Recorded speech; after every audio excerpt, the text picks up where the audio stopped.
Expliquez-vous, vous êtes concerné personnellement par cette prestation? Tout à fait. Moi, j'ai eu à régler une prestation compensatoire au moment du prononcé du divorce, donc sous forme de capital. Alors, je dois dire que c'est un problème qui n'a pas été abordé. Au moment où, effectivement, un couple divorce, les revenus de chacun est paupérisé. Et trouver des sommes importantes, comme effectivement j'ai dû trouver, ce n'est pas évident. Si j'avais reporté effectivement cette créance, la créance aurait été indexée et ça aurait été encore pire. Et actuellement, je serais quelqu'un de ruiné. Et je dois dire que si effectivement j'avais des revenus à mon ex-épouse, c'est parce que j'ai travaillé et je ne le dois qu'à moi-même et à ma famille. Et je ne le dois absolument pas à la communauté. C'est absolument anormal, cette situation de raquette perpétuelle. Moi, je ne suis pas tout à fait d'accord avec ce que j'ai entendu de Maître Escudier. Il va vous répondre. Non, je pense qu'il appartenait simplement à M. Spiteri de traiter le problème en amont et de faire un contrat séparatiste qui l'aurait protégé. Il aurait eu un contrat séparatiste, il n'aurait pas été dans la situation qu'il évoque aujourd'hui. D'accord, sur le contrat de mariage joue aussi. Bien sûr, bien sûr. Ouais. C'est pas dit. C'est peut-être beaucoup plus grave à ce moment-là. Est-ce qu'à votre avis, ce type de réforme peut entraîner d'autres réformes sur la procédure du divorce? Dans un sens, est-ce qu'on va rééquilibrer les choses? C'est en cours actuellement. Il y a une réflexion actuellement. Oui. Il y a eu un rapport d'Equevert des Fossés qui a été déposé, contre lequel nous sommes, parce que en plus, maintenant, on va donner des droits au beau-père, au beau-père en cours, disons. Ça va relancer les conflits. Mais est-ce qu'à votre avis, ça va... parce que souvent, des associations comme les vôtres pensent que dans ce genre de situation, l'homme est systématiquement défavorisé par rapport aux femmes. Tout à fait. Est-ce que vous pensez que ça va rééquilibrer les choses? Après, ce sera vous, Maître Auriac. Ce qu'il faut changer, ce qu'il faut changer, c'est la pratique judiciaire.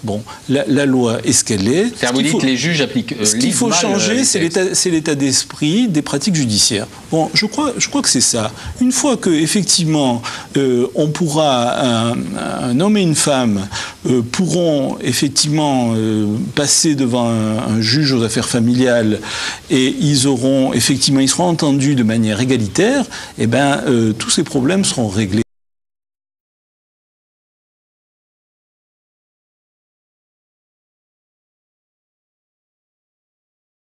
Appelez-nous 01 41 41 43 00. Nous sommes avec Maître Violette Gorny, bonjour. Bonjour. Vous êtes avocate au barreau de Paris, spécialisée dans les affaires familiales. Samuel Lepastier, bonjour. Bonjour. Vous êtes pédopsychiatre. Philippe Vesset, bonjour. Bonjour. Vous présidez une association qui s'appelle Association de défense divorcée. Enfin, avec nous, Michel Tison, bonjour. Bonjour. Vous présidez une association qui s'appelle SOS Papa, que vous avez fondée en 1990, je crois, pour obtenir la garde de votre fille. Alors, pour lancer la discussion, coup d'œil sur cette garde alternée qui fonctionne déjà pour certains enfants du divorce. C'est un reportage de Claire Auberger. Maître Violette Gorny, aujourd'hui, le juge doit fixer la résidence principale de l'enfant chez un seul des parents, c'est ça? Un seul des parents, et il indique libre droit de visite, c'est-à-dire que si les parents s'entendent, le père peut voir les enfants exactement quand il veut. S'ils ne s'entendent pas, il y a si vous voulez, une possibilité que donne le juge, c'est-à-dire un week-end sur deux, ce qui est classique, la moitié des grandes et petites vacances. Rappelez-vous qu'en France, il y a quand même beaucoup de vacances. Donc, les pères peuvent parfaitement voir leurs enfants. Et en ce qui concerne ce projet donc, de garde alternée, moi, je suis très dubitative et je suis contre le fait de l'inscrire dans le Code civil. Oui, pourquoi on l'inscrit dans le Code Parce civil? qu'il faut savoir que c'est où les parents s'entendent. Et dans ce cas, ils n'ont pas besoin d'un juge et ils peuvent faire ce qu'ils veulent. Il n'y a pas de gendarme derrière chaque foyer. Donc, c'est vrai qu'il y a énormément d'enfants. Bien sûr, je ne méconnais pas toutes les difficultés pratiques qui peuvent se produire en cas de désaccord entre parents, et j'ai vu plusieurs cas assez dramatiques sur ce point, mais par contre, il me semble très utile que les choses soient inscrites dans le Code civil et soient formalisées, parce qu'à ce moment-là, il n'y aura plus ce qui se passe trop souvent, cette idée que le divorce, il y a un vainqueur et un vaincu. Donc je ne pense pas que ce soit bon que l'enfant ait, si vous voulez, deux domiciles, qu'une semaine il aille chez l'un, que l'autre semaine il faut qu'il y ait une résidence habituelle, c'est-à-dire où l'enfant ait ses habitudes. Michel Tison, et puis on prend un appel. Alors, Bon, chez SOS Papa, on s'appuie sur plusieurs milliers d'entretiens par an. Ouais. Et on sait quelles sont les réalités concrètes des conséquences du divorce et de la séparation. Soyons clairs, vous avez cité des chiffres, c'est la catastrophe dans la société française. Donc, c'est une catastrophe. Un cinquième des enfants sont déstabilisés, ne vivent pas dans un milieu familial équilibré, sont ballottés à gauche, à droite. Donc, 2 100 000 mineurs, 2 800 000 enfants. Actuellement, si on prend tous les enfants de 21, 22 ans qui sont encore dépendants d'un parent. Donc la garde partagée, c'est bien. Oui, c'est même un mouvement naturel. C'est un mouvement naturel de la part des enfants. Chaque enfant, surtout les enfants jeunes, lorsque les parents se séparent, c'est un déchirement pour eux. On ne parle pas des parents qui sont des mauvais parents, mais un enfant a spontanément toujours envie de rester attaché à ses deux parents, de les voir. Et c'est une situation assez naturelle. D'ailleurs, les parents intelligents ou les parents non mariés qui ne mettent jamais les pieds au palais de justice se séparent très souvent en développant une alternance spontanément. Et c'est plutôt... Jamais de la vie, il y a les mêmes procédures. C'est plutôt... Mais ils n'y vont pas au tribunal, ils ne sont pas mariés, ils n'ont pas besoin d'y aller. Et ce sont les tribunaux qui les en empêchent. On va poursuivre après un premier appel. Seuls mes 3 enfants, dont le papa habite la même ville, et je suis pour la garde partagée. Le seul problème qui se pose, c'est pour les papas, pour pouvoir accueillir leurs enfants. Ils ne peuvent avoir un logement décent puisqu'ils n'ont pas droit aux allocations logement. Alors, le problème qui se... Oui, mais je veux dire que c'est pour ça que ça coûte plus cher, parce qu'il faudra deux appartements, bon, d'accord, il faudra deux survêtements, il faudra pour aller au sport. Il faut tout en double, quoi. Il faut tout en double. On n'a pas deux corps, qu'est-ce qui se passera? Et pour l'enfant, c'est pas stable. Ce qui me pose un problème. Excusez-moi, mais c'est pas réaliste quand on vit la séparation des gens comme je le vois tous les jours. C'est pas du tout possible. Si les parents ne se parlent pas, ça ne marchera pas. C'est le meilleur moyen de continuer à se faire la guerre, cette histoire-là. Ce qui pose problème, c'est plutôt le fait que dans nos sociétés, nous sommes de plus en plus mobiles et il y a quelque chose d'un peu artificiel à vouloir rester côte à côte, alors que tout dans la vie, en région parisienne encore plus qu'ailleurs, fait que nous sommes amenés à nous déplacer. C'est là où peut-être il y a une illusion. D'autre part, l'autre illusion repose sur l'idée que des gens qui seraient capables de s'entendre aussi bien pour élever leur enfant n'auraient aucune raison de se séparer. Oui, pourquoi Bien sûr, bon, si vous voulez, je me rappelle avoir lu une histoire d'une petite fille comme ça qui faisait régulièrement le trajet à bicyclette entre son père et sa mère. Elle a fini par avoir un accident.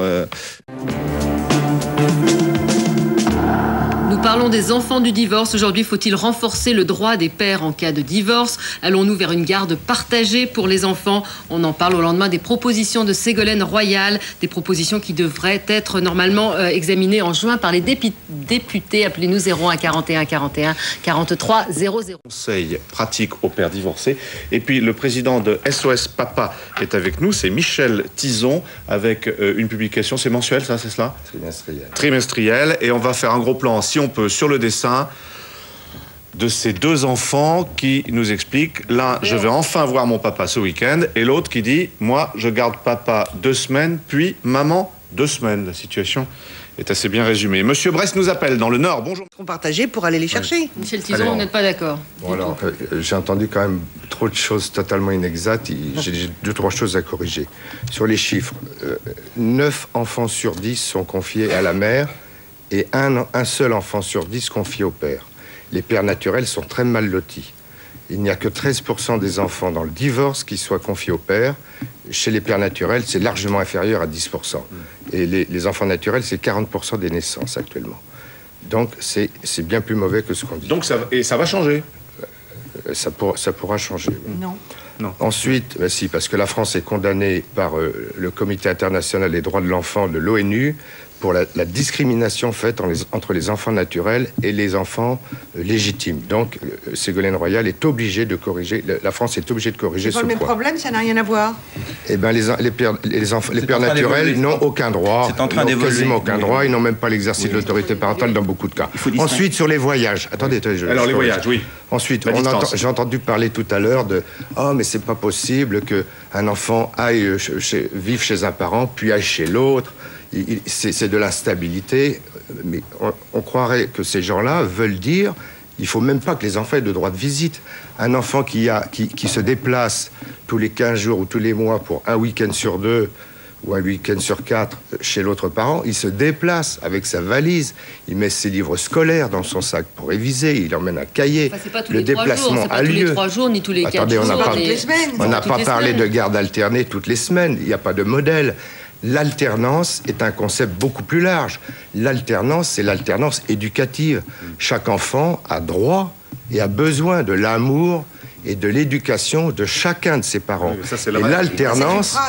Non, il faut l'introduire dans la loi. Oui. Les parents qui aujourd'hui spontanément se mettent en situation de garde alternée sont cassés après par les avocats et par les juges. Voilà. Il faut que l'alternance puisse être sur 2 ans, sur 3 ans, à la quinzaine, s'ils habitent l'un près de l'autre. Mais que les 2 parents existent. Ce que je voudrais dire tout de même, c'est que la séparation est toujours un processus très douloureux. Initialement, et s'il y a un changement dans les situations du père ou de la mère, on retourne devant le juge aux affaires familiales. Et le problème arrive très souvent au moment du remariage ou du concubinage, du premier qui se remarie ou qui rencontre quelqu'un. On paye un avocat très cher. On paye un avocat très cher et on n'obtient rien. Et on n'obtient rien. Docteur Lepassier. Qu'exprime cette dame n'ont rien à voir avec le principe de résidence alternée ou de droit de visite habituel comme aujourd'hui. Le problème, c'est que le modèle aujourd'hui, c'est un parent élève l'enfant quasiment de façon exclusive et l'autre a un droit de visite toléré avec quelques hébergements. C'est un modèle qui a fait la preuve de son échec. Lorsque on a la même chose aujourd'hui, lorsque le père ou la mère fait passer les nouveaux concubins, ça ne change rien. Quand l'enfant va le week-end, il trouve des gens chaque fois différents. Mais l'autorité parentale est partagée depuis 87 et 80 en plus par la loi de 93. Non, c'est faux. Regardez. Il y a 400 000 pères aujourd'hui qui n'ont toujours pas l'exercice de l'autorité parentale et une dizaine de milliers. Ils n'ont pas demandé. Non, parce qu'ils c'est un gadget. Combien est-ce de pères qui demandent la garde de leur enfant en cas de divorce? Une majorité. On évalue équivalent. Dans un divorce, chacun des 2 parents réclame la garde.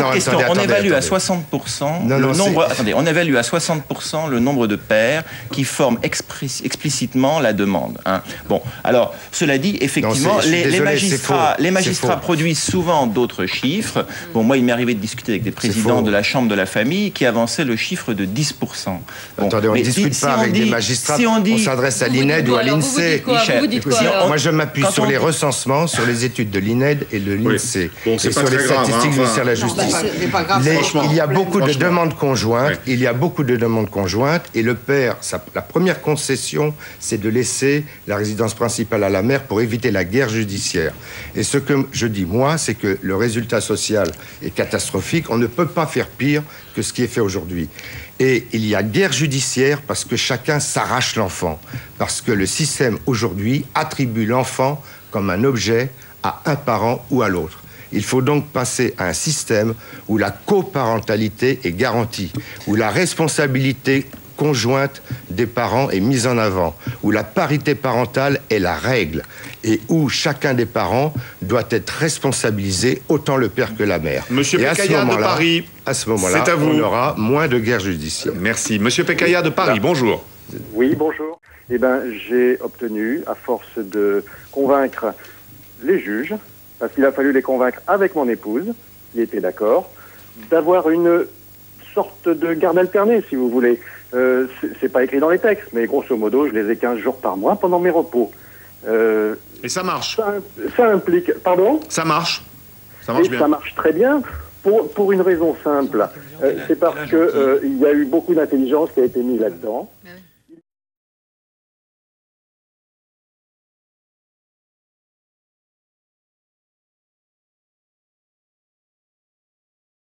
D'abord donc ces mesures annoncées par Ségolène Royal aujourd'hui, loin de l'esprit de 68 dont on a beaucoup parlé ces derniers temps, il s'agit de rétablir l'autorité parentale en réponse, je cite, aux incivilités et aux conduites à risque des jeunes. Il y a les mesures pédagogiques ou symboliques, par exemple la lecture des principaux articles du Code civil sur l'autorité parentale lors de la cérémonie de mariage. Mais surtout, l'accent est mis sur le rôle du père, puisqu'on considère qu'un adolescent sur 4 vit avec un seul de ses parents. Alors, création d'un livret de paternité, document de l'école adressé aux 2 parents en cas de divorce, idem pour les documents administratifs, et aussi inscription dans le Code civil de la possibilité de garde alternée pour les enfants. Il y a d'autres mesures pratiques pour favoriser cette idée de garde alternée. Bonsoir Michel Tizon, vous êtes le fondateur de SOS Papa. Eh bien, vous nous direz si vous y trouvez votre compte. D'abord un exemple de cette garde alternée, reportage Claire Auberger. C'est mon père qui m'a fait découvrir la musique parce que comme il joue de la guitare, moi ça m'a donné envie, puis j'ai commencé à faire du solfège. Des moments privilégiés avec son père, Chloé en a autant qu'avec sa mère. Séparés depuis 7 ans, ses parents ont opté pour une résidence alternée, toutes les semaines au début, puis tous les 15 jours pour qu'elle ait le temps de s'installer. Je pourrais faire beaucoup de choses avec mon père ou beaucoup de choses avec ma mère. Je les vois plus. Et pour toi, tu habites où? Chez les 2. On a des discussions avec la maman, donc pour définir des choix de vie au niveau de l'école, au niveau des activités, au niveau de son éducation. Donc on est à égalité. Claude ne paye pas de pension alimentaire, mais pour assumer pleinement sa paternité, il a fait le choix de travailler à temps partiel. Sa mère, elle aussi, a dû faire des compromis, et ce, dès le début, lorsqu'elle a décidé de déménager sans s'éloigner. C'est pas trop long, 15 jours? C'est long et pas long, ça serait 10 jours, ça serait 3 jours, c'est pareil. Il y a des moments où il y a des coups de blues, c'est vrai. Surmonter l'absence, mais aussi le regard souvent culpabilisant des autres. Maryse a fini par y arriver, car elle est convaincue que l'équilibre de sa fille passe par cette alternance. Il faut bien s'entendre avec le père, même s'il y a des griefs, pour se dire on a fait quand même un enfant ensemble, nous sommes des parents. Mais ça se fait pas du jour au lendemain, ça se travaille tout doucement avec le temps. Au fil des ans, une relation de confiance s'est rétablie qui leur permet désormais de bien vivre tous les 3 ce rythme alterné. Alors juste avant de vous donner la parole, Michel Tizon, par téléphone, nous sommes avec Patrice Huer, vous êtes pédopsychiatre. Un mot quand même sur cette garde alternée, est-ce que c'est vraiment bon pour les enfants d'avoir 2 domiciles, de ne pas avoir un domicile de référence? L'exemple qui vient d'être évoqué montre bien que ça peut être bon si c'est bien vécu par les 2 parents, c'est-à-dire si ils ont réussi à bien différencier le problème de leur couple du problème de leur existence en tant que parents. Donc ça, c'est le premier élément qui fait que ce sera bien vécu. Dans le cas contraire, évidemment, ce ne sera pas bien vécu, parce que l'enfant est très sensible à la façon dont ses parents vivent les choses. Et puis le deuxième élément, c'est que, là aussi, c'est bien dit, ils ont trouvé finalement un rythme d'une quinzaine de jours. Il faut tenir compte aussi des rythmes de l'enfant. Monsieur Montagnier, qui est un spécialiste des rythmes biologiques, a souvent souligné la difficulté pour l'enfant de s'adapter, aussi bien au point de vue sommeil et activité, à des rythmes trop variés, trop bousculés, qui ne lui permettent pas de s'installer. Donc là, je pense que quand les parents le vivent bien, d'une part, et le considèrent comme une bonne solution pour leur enfant, et d'autre part, quand le rythme et la périodicité du séjour chez l'un et chez l'autre est compatible avec les rythmes biologiques naturels de l'enfant, il n'y a pas de raison de ne pas penser que c'est une bonne solution. Oui, vous pensez que c'est le modèle à suivre? Non, c'est pas le modèle, il n'y a pas un modèle. Je pense que le modèle à suivre, c'est le modèle que chaque couple de parents, même s'ils sont séparés bien sûr, va trouver le mieux adapté à la situation de leur enfant et en considérant avant tout la situation de leur enfant et son avantage. Il ne faut pas de normes. Je ne pense pas qu'il y ait une manière de voir les choses. Vous savez, c'est comme quand on dit aux parents qui travaillent, vous feriez mieux de vous occuper plus de vos enfants. Si ils se trouvent mieux à leur travail et moins bien avec leur enfant, c'est pas pour le bonheur de leur enfant qu'ils resteraient à la maison. Donc je pense qu'il faut vraiment bien voir que pour l'enfant, ce qui se passe bien, c'est ce qui se passe bien pour ses parents. Merci Patrice Huer. Michel Tizon, pour vous, c'est... Bon, on disait il n'y a pas de modèle, mais pour vous, ce serait un des modèles, en tout cas, cette garde alternée? Oui, c'est un modèle bien supérieur au modèle actuel qui est imposé à tout le monde.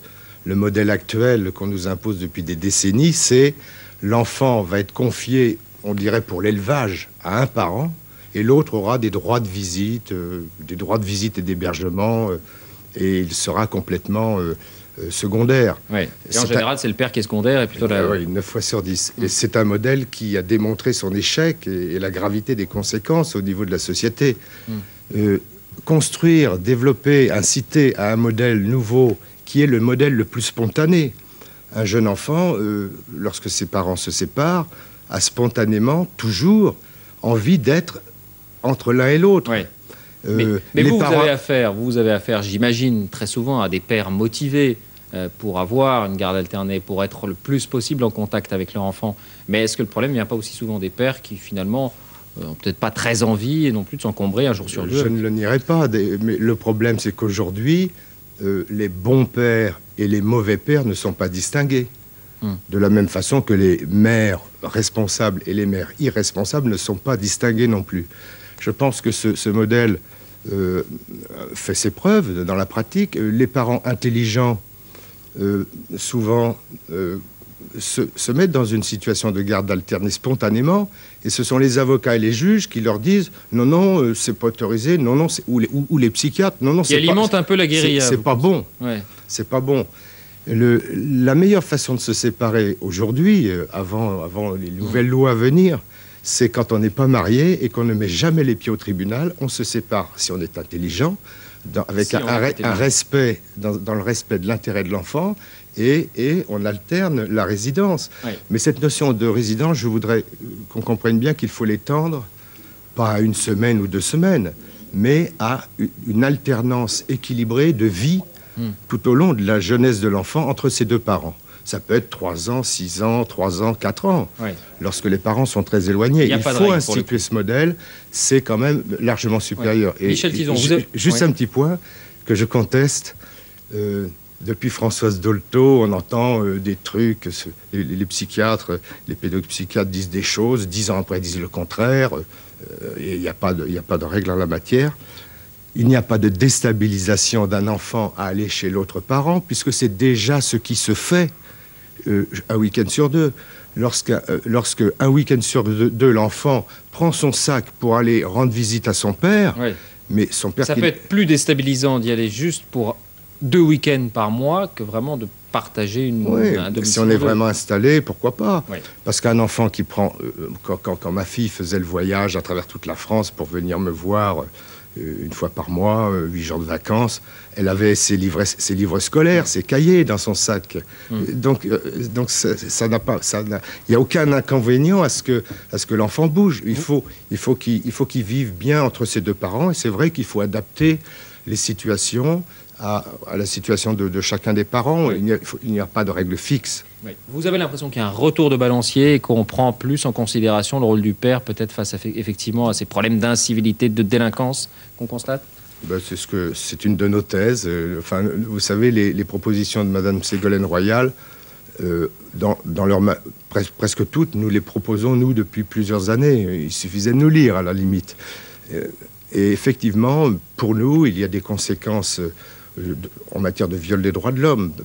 Dans les pratiques actuelles, il n'est pas acceptable qu'il soit interdit à un père d'aimer son enfant. C'est pas acceptable. Donc vous félicitez de ce mouvement. Et puis il y a des conséquences sociales. La guerre judiciaire qui est incitée par tout le système, 60% des séparations sont conflictuelles. C'est tout à fait normal, ça devrait être 10-20%. Les conséquences sociales sont lourdes au niveau de l'équilibre psychologique des enfants. Des rapports officiels du Centre français d'éducation pour la santé l'ont démontré. Merci Michel Tizon, merci à vous. On va maintenant évoquer cette quête.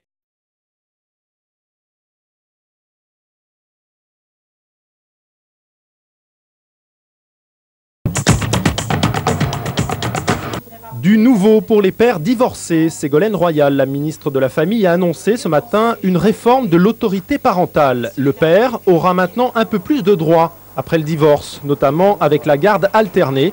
Actuellement, l'enfant est le plus souvent confié à la mère. Désormais, il pourra passer 1 semaine en alternance chez l'un et chez l'autre. Il semble que cette fois-ci, les dispositions annoncées correspondent à une analyse sérieuse de la situation.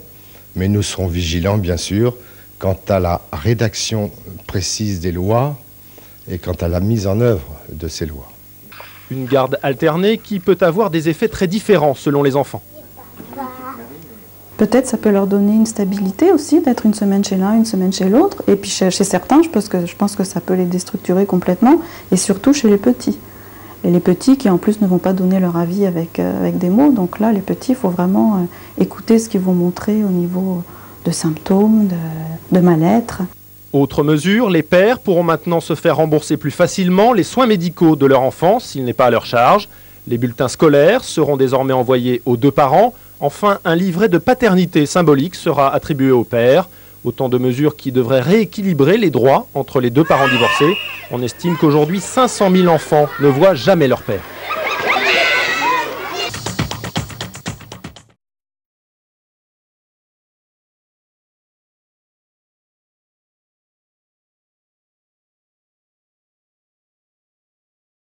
je crois qu'il faut mettre en perspective cette loi avec le fait que nous sommes dans une société qui, socialement et culturellement, a dévalorisé et dévalorise le père. Alors, c'est tout de même assez paradoxal, parce qu'en même temps, on veut renforcer l'autorité parentale, et progressivement, on gomme le père, et la présence du père jusque dans la loi, parce qu'on reproche souvent au père d'avoir démissionné, et on les culpabilise à ce sujet. Or, quand on regarde le corpus législatif depuis pratiquement 40 ans, d'année en année, on a gommé finalement la place du père dans la loi, et on l'a progressivement confondu avec le rôle de la mère. Or, vouloir... et donc, en un sens, on a licencié le père, comme j'ai eu l'occasion de l'écrire dans un de mes ouvrages. Et alors, donc, vouloir renforcer le rôle du père, comme l'a très bien dit, d'ailleurs, il y a encore 15 jours, Ségolène Royal, vouloir renforcer l'autorité du père, parce qu'on se rend compte que là où il y a de l'errance juvénile, de la délinquance et des problèmes psychologiques chez des jeunes, c'est souvent à la suite d'une carence paternelle, soit sur un plan de présence physique réelle, soit sur un plan de fonctionnement symbolique, c'est-à-dire du père qui ne jouerait pas son rôle. Alors, de mai 68, et qui dénonce ce soi-disant rapport de force entre les hommes et les femmes, alors qu'on est en train de l'instituer. Et à long terme, cela risque d'être source de violence entre les hommes et les femmes, et ça commence déjà chez les enfants et les adolescents, quand on voit ce qui se passe dans les collèges aujourd'hui. Et au lieu de permettre justement cette différence dans la complémentarité, on favorise une espèce de nivellement où on pourrait faire tous les mêmes choses. Là, on serait vraiment dans la confusion à la fois des sexes, mais confusion du rôle du père et de la mère. Alors, il y a beaucoup de parents qui souffrent d'être un petit peu mis à l'écart de l'éducation de leurs enfants. Nous avons rencontré une association, SOS Papa, qui tente de soutenir ces parents et de ces pères surtout, et de trouver des solutions. C'est un reportage d'Ingrid Portier. Nous regardons. Aujourd'hui, en France, près de 1 300 000 enfants vivent dans un foyer monoparental suite à la séparation de leurs parents. La plupart, environ 93%, ont été confiés à la garde de leur mère suite à une décision de justice. Ainsi, de nombreux pères ne voient qu'occasionnellement, ou parfois même plus du tout, leurs enfants. Ces pères se sont rassemblés dans une association, SOS Papa, pour que soit reconnue et appliquée l'égalité parentale et la Convention internationale des droits de l'enfant. Cette association, créée en 1990 par Michel Tison, regroupe aujourd'hui plus de 4000 adhérents. Elle défend le droit des enfants à bénéficier de l'amour et de l'éducation de ses deux parents, même séparés. Le besoin et le droit fondamental d'un enfant, c'est d'être éduqué par ses deux parents, d'être aimé et éduqué par ses deux parents, même si les parents sont séparés. Alors bon, on ne peut pas appliquer le jugement de Salomon, donner un morceau à chacun, mais pourtant il y a une solution tout à fait intéressante, qui est l'alternance éducative. Or, comment fonctionne actuellement le système socio-judiciaire? C'est on donne l'enfant à un des parents qui va l'élever. Il l'élève, ça y est, il est élevé. On a l'impression que l'autre parent n'est pas utile, ne sert à rien. On tolère des droits de visite et de temps en temps. Je pense que c'est un modèle complètement archaïque et qui a fait la preuve depuis des décennies de ses conséquences extrêmement lourdes pour la société. Dans les 20 délégations de SOS Papa en France, on peut venir pour participer à des débats, pour parler et être écouté, mais aussi pour être conseillé dans les démarches juridiques par des avocats bénévoles. Leur attente est un peu double. Il y a une attente souvent non exprimée de soutien psychologique, d'écoute. Ils se retrouvent en groupe, ils découvrent des gens qui ont des problèmes équivalents aux leurs, ou pire. Ou bien pire, ils relativisent leur situation. Ils prennent un petit peu de recul, un peu de distance et sont plus efficaces pour analyser ce qui leur arrive. Et la demande juridique est très forte, évidemment. Il faut donc être très efficace pour arriver à obtenir un minimum de droits. Et la demande, à 90% des cas, est centrée sur la relation du père et de l'enfant. Comment obtenir la résidence, ou comment obtenir la garde alternée, comment maintenir des droits de visite et d'hébergement corrects, alors que certains, beaucoup même, arrivent ici en ayant eu des ruptures de contact avec leur enfant pendant des mois et voire des années. Pour redonner aux pères un vrai rôle éducatif, l'association sensibilise l'opinion par le biais des médias, mais aussi les autorités et les élus nationaux en leur faisant des propositions de loi. Si le discours de SOS Papa semble parfois excessif, il rappelle néanmoins la volonté des pères d'être impliqués dans l'éducation de leurs enfants. Que les années 60 ont été marquées par une espèce de refus, de révolte contre le père. Il fallait vraiment dévaloriser le père. Et mai 68 a été entre autres une révolte contre le père, contre toute forme d'autorité. Alors on a une façon de dramatiser aujourd'hui en disant mais l'autorité est épouvantable dans les années 60. Je crois qu'on exagère un petit peu et on manque de discernement. Mais depuis plusieurs années, il y avait cette espèce de volonté de minimiser la présence du père. Alors c'était alimenté par tout un discours philosophique qui prenait ses sources dans le marxisme, dans l'existentialisme, Jean-Paul Sartre, Simone de Beauvoir, mais aussi dans certains courants de psychanalyse dits culturalistes. Donc le père était vraiment le gêneur. On a voulu se débarrasser du père, et puis maintenant c'est de l'homme qu'on veut se débarrasser, puis en même temps on voit se développer une image de plus en plus omniprésente de la femme, comme si la femme et la mère devaient être autosuffisantes, sans homme et sans père. Alors que nous devrions nous acheminer vers une civilisation fondée sur le couple homme-femme, dans une relation d'égalité en dignité, mais pas d'égalité psychologique et encore moins symbolique. Alors nous avons bifurqué dans les années 60, ce qui fait que la femme s'est retrouvée seule avec l'enfant. D'ailleurs, on parlait des papapoules dans les années 80. C'est-à-dire le père ne pouvait pas paterner, mais le père était finalement réduit au rôle maternel. Vous voyez. Alors tout le monde était, pour ne pas dire aux anges, de voir un père jouer à la maman. Ben, le père ne materne pas, le père paterne, même s'il donne des soins nourriciers, là où la mère materne en donnant aussi des soins nourriciers. Alors, et donc ce mouvement culturel s'est inscrit ensuite dans des lois où le rôle du père et maintenant de l'homme complètement dévalorisé dans la procréation et puis dans l'éducation. Et on voit un mouvement inverse s'amorcer, on se dit mais on manque d'hommes, on manque de pères, parce que ça génère effectivement la violence. Je suis allé, entre autres, au Canada.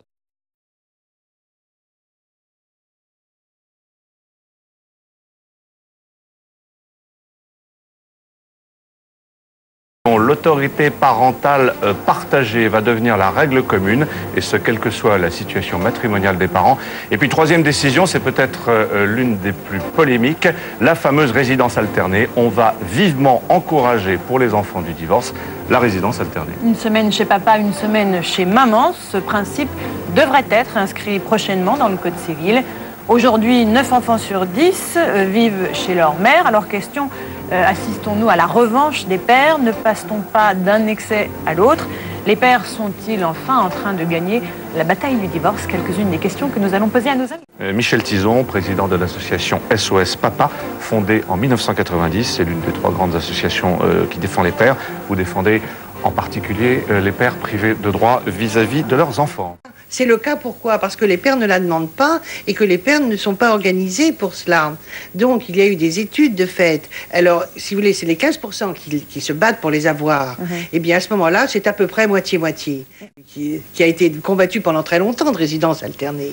Là, les psychiatres étaient contre, les psychologues étaient contre, la Cour de cassation était contre. Et maintenant, brusquement, elle ressurgit, à mon avis, un peu vite. Et je pense qu'on va vers de graves difficultés parce que c'est ingérable. Maître Saint-Arnaud, le regard de la sociologue que vous êtes sur cette autorité parentale conjointe, est-ce qu'il fallait y toucher? Je vous avouerai que je ne comprends pas que ça n'ait pas eu lieu plus tôt. Alors, je trouve que en même temps, c'est une révolution et en même temps, c'est une goutte d'eau. Alors, je m'explique. La place du père, jusqu'à présent, dans cette société contemporaine, était floue, était flottante, alors qu'auparavant, elle était très définie par la famille. Il avait une place, un rôle, et il y avait des différences de rôle. Je reprends l'autorité parentale en 87 puis en 93, qui a été cité tout à l'heure. En 87, c'était facultatif. Il y a des juges, des tribunaux qui l'ont attribué à moins de 1%, pendant que d'autres l'attribuent à 90%, ou à la justice. Donc en 93, on a décidé que pour tous les parents dans le divorce, après le mariage, c'était la généralité.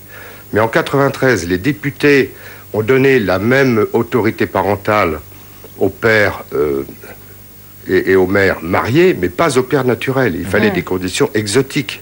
Alors les députés avaient voté oui, de façon unanime, comme aujourd'hui. On a seulement 8 ans de retard, mais les sénateurs sont revenus et ont retiré l'exercice automatique de l'autorité parentale aux pères naturels, et c'est 40% des naissances.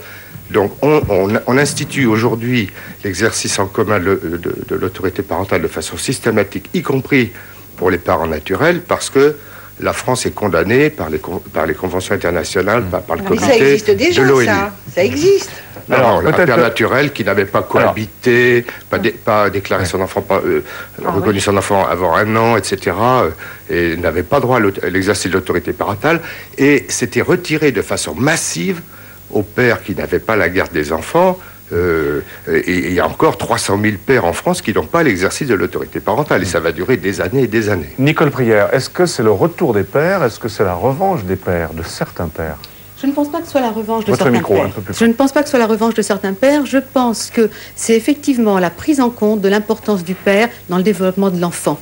Et non pas, effectivement, au regard de certaines théories vers lesquelles on a pu se tendre à un moment donné, mais parce que l'on considère véritablement que l'enfant, au jour d'aujourd'hui, surtout dans son plus jeune âge, est la résultante de 2 histoires familiales. La loi doit dire ce qu'il faut faire. Oui. Donc ça me paraît important que des évolutions des mœurs, soit qu'on les soutienne, soit qu'on les critique, à un certain moment soient sanctionnées par un texte. Et ce qu'a dit tout à l'heure ce père me paraît juste en grande partie, dans la mesure où il faut qu'à un certain moment on oblige le juge à envisager sérieusement la garde alternée. Alors j'ajoute sur ce point, que même sur ce qui est de la médiation, sur ce qui est de toutes ces mesures, où beaucoup de gens vous disent « mais il faut que les gens soient volontaires ». Si le juge n'utilise pas son impérium pour dire « il faut que vous envisagiez sérieusement de le faire, il faut que vous envisagiez sérieusement de voir... » Vous voyez, vous, en tant qu'avocate, à cette affaire de résidence alternée. Résidence alternée, mettons, semaine et semaine. Est-ce que vous imaginez un enfant... D'abord, c'est une loi élitiste, parce que qui va pouvoir avoir 2 chambres complètes, 2 appartements... Enfin, donc 2 appartements... C'est déjà le cas pour un droit de visite le week-end. Oui, mais les week-ends, on s'arrange plus facilement. Vous êtes en train de dire qu'il faut supprimer les week-ends et les vacances pour ne pas déménager l'enfant. Appartements pour tout le monde, on est d'accord. Laissez-la terminer. Vous imaginez un enfant, il a ses petites affaires, il a son bureau, il a son coin, il a ses cahiers. Comment on voit ça? Il faut que les parents habitent la même rue et pour qu'ils aillent les enfants dans la même école. Vous imaginez un peu les trajets. Avec une vision fantasmatique des situations. Non, je les vis parce que moi je suis praticienne. C'est-à-dire que pardon, monsieur le député, pardon, mesdames. Je suis je vois les pères et je vois les mères. Un enfant a besoin de stabilité. Et encore une fois, les psys, pendant des années, ont dit que c'était ça leur causait des traumatismes. Il ne faut pas qu'ils sortent de chez eux. Il ne faut pas sortir de la maison. C'est les mettre dans l'instabilité. Attendez, laissez-la s'exprimer. Laissez-moi m'exprimer. Et certains vont ne le faire que pour embêter l'autre. Vous le savez bien. Bon, donc, ils vont... Alors, aucune mère ne fait quoi que ce soit pour embêter le père. Bien sûr. Vous prenez un parti discriminatoire. Ce que je voulais... Mais non, je ne suis pas... Alors, ce que je souhaitais dire... François Colcombet. Moi, je crois que vous avez eu la tentation, et vous l'avez fait avec talent, de poser de façon caricaturale le dilemme en disant un jour chez l'un, un jour chez l'autre, etc. Moi, je crois que ce qui est important, c'est que les parents discutent de l'alternance. Et moi,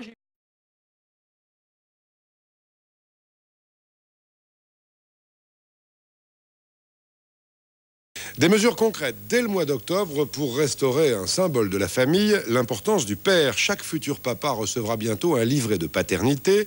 À la naissance, il pourra prendre 2 semaines de congé. On parle aussi d'une nouvelle cérémonie où la reconnaissance d'un enfant par les 2 parents deviendra un acte solennel devant monsieur le maire. Dans l'immédiat donc, un livret de paternité testé dans 6 départements.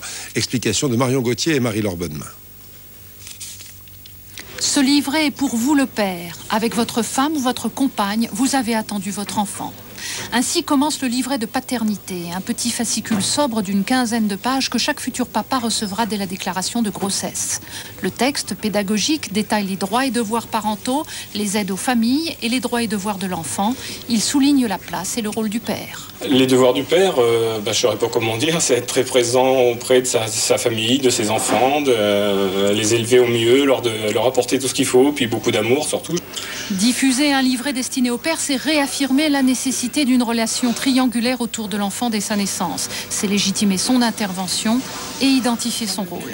Les associations de pères sont dans l'ensemble satisfaites, mais elles précisent que le livret ne changera pas la loi, encore peu définie en matière d'autorité parentale et de résidence alternée.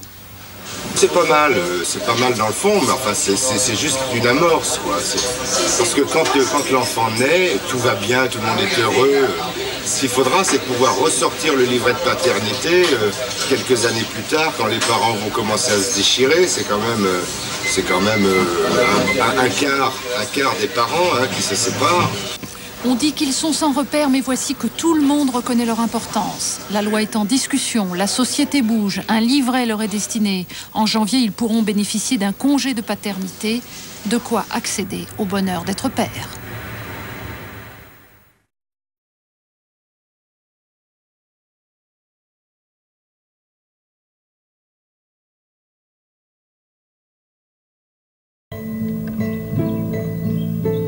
Depuis le début de l'année, le phénomène de ces réfugiés un peu particuliers s'est accéléré.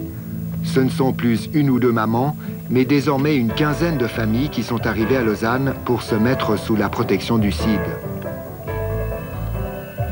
L'association est débordée et son président se trouve confronté à des risques de dérapage.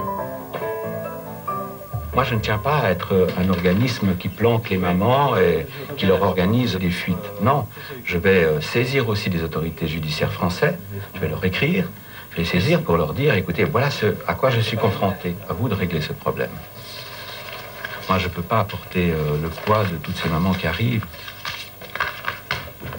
Aujourd'hui, je suis totalement dépassé, je n'arrive plus à faire face. Donc j'assure le maximum, c'est-à-dire au moins que les enfants soient vus par un représentant du corps médical, si possible soit un psychiatre ou un pédopsychiatre qui puisse attester pour me dire attention là je m'embarquerai pas, ou là oui la parole de l'enfant est tout à fait crédible. C'est un rôle difficile que le CID vous demande de jouer. C'est un casse-tête, pas seulement le CID, mais même quand un tribunal nous demande de faire une expertise.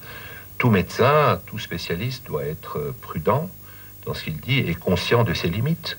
On ne peut pas conclure avec à 100% dans toutes les situations. Il y a des situations où c'est clair et d'autres où c'est moins clair. Et c'est un rôle vraiment difficile parce qu'on prend aussi des responsabilités non seulement légales mais morales et éthiques vis-à-vis de l'enfant, vis-à-vis de la famille. Ce n'est pas facile du tout, c'est vrai. Face à des crimes aussi graves, qui faut-il croire? Pour entendre un autre son de cloche, nous nous sommes rendus dans la banlieue parisienne où une association défend des pères qui se disent victimes d'allégations mensongères. Eux aussi s'estiment lésés par la justice. Lorsque la fille a eu 3 ans, elle a disparu avec sa mère. J'ai eu une allégation d'abus sexuel. J'ai été menottes-au-poignet, j'ai passé des épreuves abominables pendant des années. J'ai été relaxé en 1998. Et puis dernièrement, Madame, je ne vais pas citer son nom, cette personne est disparue à nouveau, alors qu'un mandat d'amener était décerné à son encontre. Avec l'enfant. Elle est partie avec l'enfant, une fois de plus. Bon, voilà. Et là, elle est en maintenant, donc elle est en fuite. Je ne sais pas où elle est, donc elle ne va plus à l'école, elle est plus scolarisée. Quand on divorce, de toute manière, on est tous des abuseurs sexuels. Moi, c'est ce qui m'est arrivé. Bon, là, on est en janvier 2002, ça fait 4 ans que j'ai pas vu ma gamine, elle a eu 8 ans le 5 janvier, elle est en Guadeloupe. Il y a une plainte pénale qui est en cours, constitution de partie civile. Mais moi, je ne vois pas ma fille, elle a 8000 km, et puis voilà, quoi. C'est toujours, j'ai suivi à peu près le même schéma que toi. Voilà, donc nous sommes tous les deux dans un scénario typique d'allégation d'abus sexuels et de syndrome d'aliénation parentale. Voilà, 9 ans sans voir ma fille. Et après, le mal est fait. Pendant des années, l'enfant a été séparé de son autre parent. Comment veux-tu, après, reconstruire les liens avec ton enfant? Donc, de toute manière, mon ex a tout gagné, puisqu'elle a endoctriné ma fille, elle l'a pris avec elle, elle m'a mis en examen pour viol, j'ai été innocenté. Je passe pour un mauvais père, alors j'ai rien à me reprocher, tout le dossier pénal le prouvera, et je dirais, le plus beau cadeau que je puisse faire à ma fille dans quelques années, c'est de démontrer l'acharnement dans lequel je me suis battu pour qu'il y ait cette innocence véritable et pour qu'il y ait un semblant de justice, mais c'est pas encore gagné, j'y crois plus trop. Vrais abus ou fausses allégations? Une seule chose est certaine, c'est malheureusement l'enfant qui fait les frais de la querelle qui oppose ses parents.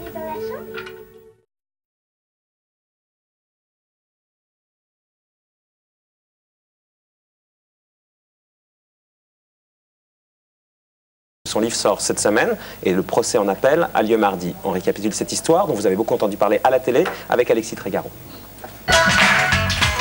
C'était le 7 février dernier au Canada. Épilogue d'une sordide affaire conjugale, Fabienne Brun retrouvait enfin sa petite fille Sarah, qu'elle n'a pas vue depuis 3 ans.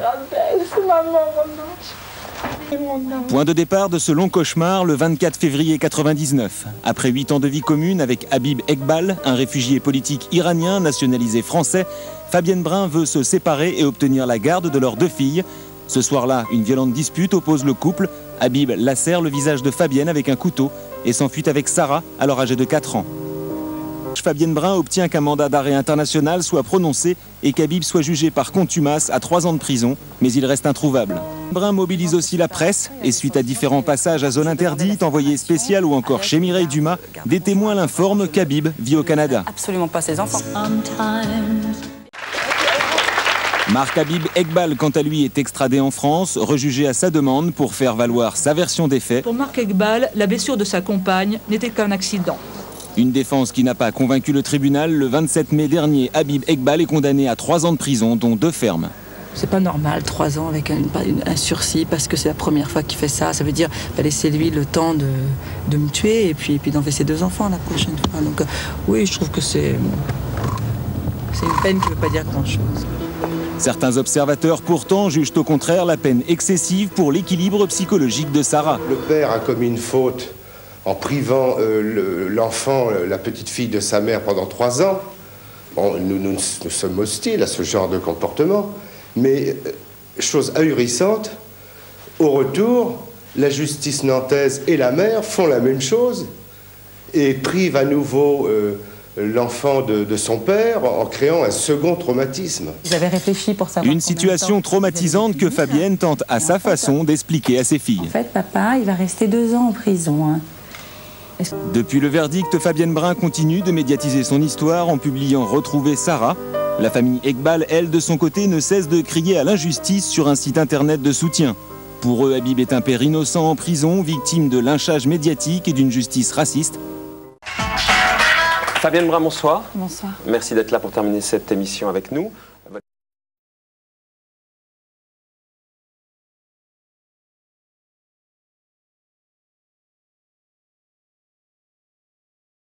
Vous, c'est pas vous, je vais dire ça. Dites-le nous à nous. Vous ne méconnaissez pas les textes, on ne peut pas pénétrer dans un domicile à 2 h du matin si l'homme est réfugié chez lui et que la femme est dehors. Il n'y a plus de notion de danger. Ah, si elle est dehors, il n'y a plus de notion de danger. Bien, donc le cas que j'évoque, c'est ce cas précis. Vous dire qu'il vous arrive d'intervenir, que ça dure depuis très longtemps et que vous ne savez pas quoi faire. Excusez-moi, si vous êtes appelé par une femme, qu'elle a réussi à saisir du téléphone, que vous arrivez chez elle et que vous la voyez blessée avec le mari à côté, excusez-moi, je vous repose... Pardon ? Je sais faire et les policiers savent faire.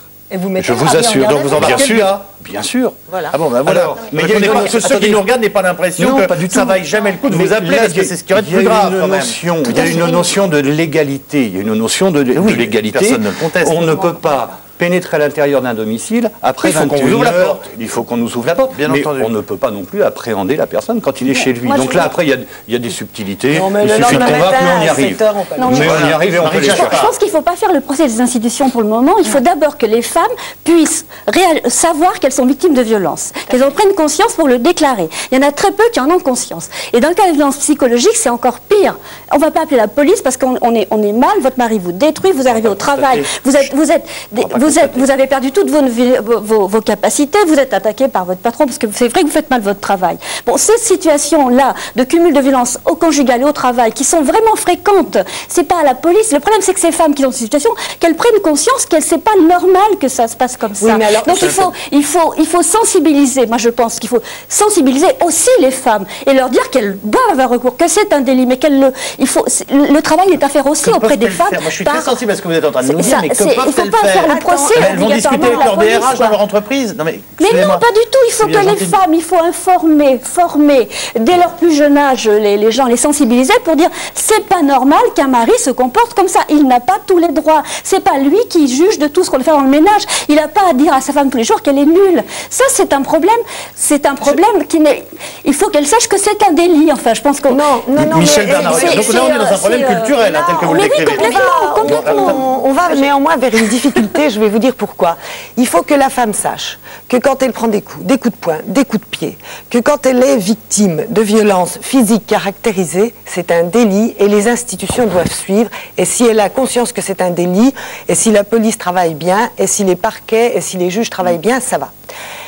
Attention aux violences psychologiques non prouvables. Ce que je crains, c'est que la femme qui va porter plainte pour des faits qui ne seront pas prouvés, qui se verra ensuite poursuite en dénonciation calomnieuse, parce qu'il y a des maris qui vont jusque-là. Parce que le juge aura dit... Je ne vais pas vous dire que c'est normal, mais s'il se défend, il va utiliser tout ce qu'il a à sa disposition pour se défendre. Attention à l'effet va fournir. Il y a, comme le disait Madame, le déni de l'homme violent. Je veux dire, on le prend presque sur le fait. Si on arrive au moment où il est en train de tabasser sa femme, il va dire que c'est pas lui, que c'est le voisin. Donc les femmes, je veux dire, les femmes, quelque part, vont porter plainte une fois, 2 fois, 3 fois, 4 fois. Il faut dire que aussi le policier, au bout d'un moment, lui dit, bah, écoutez, vous êtes déjà venu. La plainte est classée sans suite. Madame parlait de médiation pénale. Alors là, ça, c'est une catastrophe. Une femme porte plainte.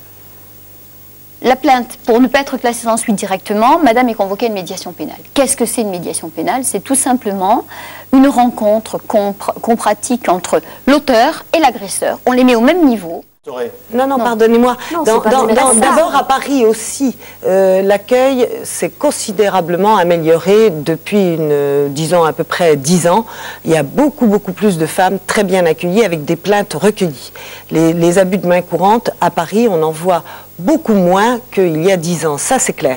Pour la médiation pénale, c'est pas tout ou rien. C'est pas médiation pénale ou prison. C'est médiation pénale ou poursuite pour un délit. Oui. Maryse Jaspard, juste une fois. T'entends, c'est simplement que la violence envers les femmes, elle est d'abord due à la position sociale, à la représentation qu'on a des femmes dans la société. Pour avoir travaillé dans d'autres sociétés, dit que, dans d'autres sociétés, les pays machistes, c'était de toute évidence oui, bien sûr. Dans les pays où la femme n'est qu'un. Alors, pour rebondir sur l'âge des femmes, des violences. Effectivement, les plus jeunes sont les plus victimes de violences conjugales. Parce que, et dans certaines sociétés où le statut social de où la femme étant jeune un objet sexuel et ne devient plus avec l'âge adulte, elles sont beaucoup plus victimes de violences en étant jeunes et après elles le sont moins à l'âge adulte. Il y a vraiment un rapport très étroit entre la représentation, l'image qu'on a de la femme et la violence que subissent les femmes, y compris dans leur famille. Excusez-moi, je vous interromps. Dernier reportage de cette émission consacré à des hommes eux aussi victimes de violences. Évidemment un phénomène sans aucune mesure comparable avec celui auquel nous consacrons ce soir, sauf qu'il est très rare et très difficile de pouvoir en reparler des propos recueillis par Grégory Hérault et Joël Lefebvre. Chaque semaine, ils viennent raconter la crise conjugale qu'ils traversent.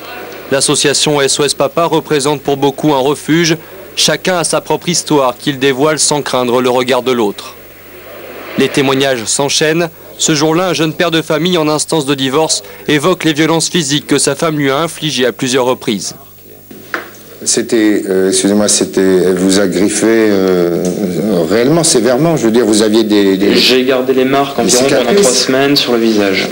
C'était toujours très impulsif et donc pour cette raison, je veux dire, tout ce qui m'a été lancé ou tout ce qui était fait, enfin je veux dire, ne serait-ce que les coups, les griffures et le reste, c'était imprévisible.